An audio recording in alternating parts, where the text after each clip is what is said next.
Hey guys! Today I'm going to share with you some tips and tricks that I have picked up along the way pertaining to gardening. First thing I want to talk about is lawns. One way you can save the planet and contribute to living eco-friendly is when you mow your lawn, don't pick up the grass clippings.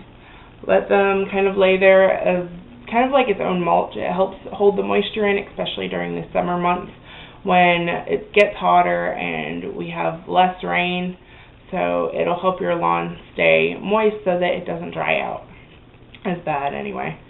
Another thing that I want to talk about was this stuff called Eco Lawn, and I'll put a link in the sidebar for it. It's really great for shady areas or areas that are kind of tend to dry out, places where you don't really, or people who don't really want to water their lawn or do too much to it but still have a great looking lawn that's easily maintained. The great thing about this is it is drought resistant. You don't have to mow it.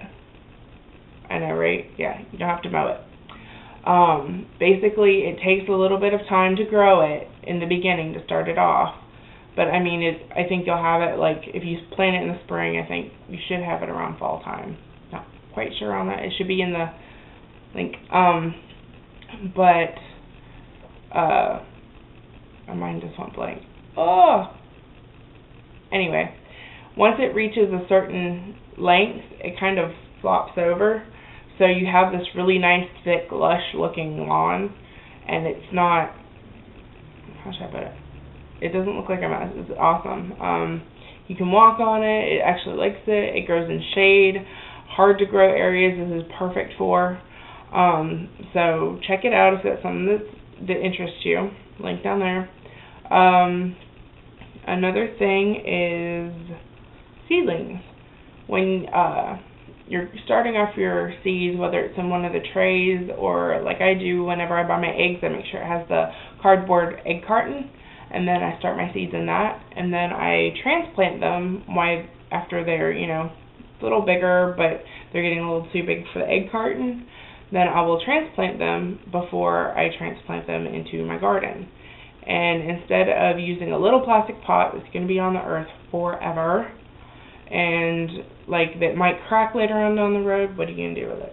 I mean, there's little tips and tricks you can do, but got a really easy way, and a way that will actually help your garden out in the long run. Is when my seedlings get too big for my little egg carton, I make these little newspaper pots, and they're very easy to make.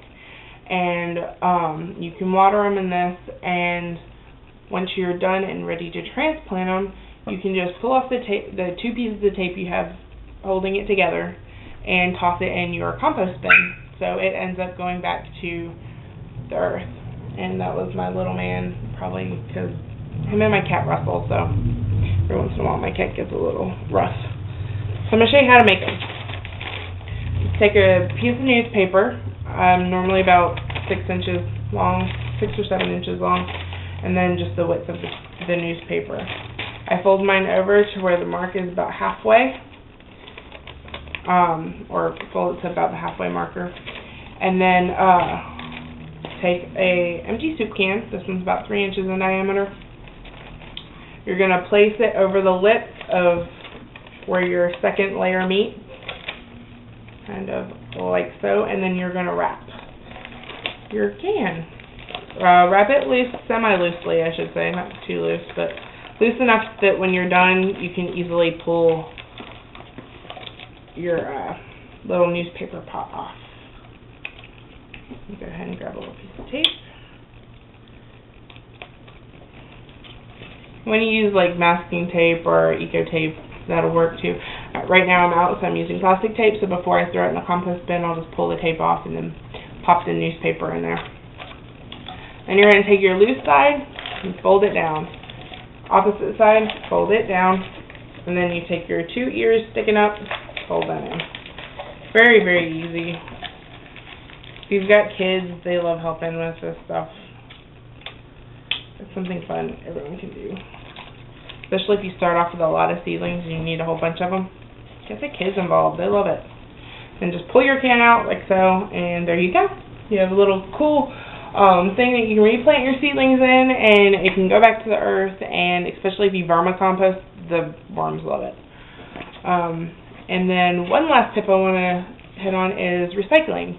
If you have a recycling program in your area, and you need an extra bin, but for whatever reason you either can't get one or they're going to charge you for one, you can get a little plastic bin or a little plastic trash can and get these cool little stickers right here and stick them on there, and they'll pick it up with your recycling. I'm going to put a link in the sidebar where you can get your own free sticker sheet like this, and it comes from 1-800-recycling.com. It's got a link over there, so all you gotta do is point and click. You ain't gotta type. And it's got these cool little ones up here for when you want to get organized. If you want to separate your aluminum, cardboard, paper, glass, metal, or plastic, and then also the cute little please recycle sticker and a recyclable only sticker. So I'm going to put that link over there too. I hope this has been helpful. Let me know if you've got any ideas or tricks and tips, because I love learning stuff. So let me know. Hope you guys had a great day. Blessed be.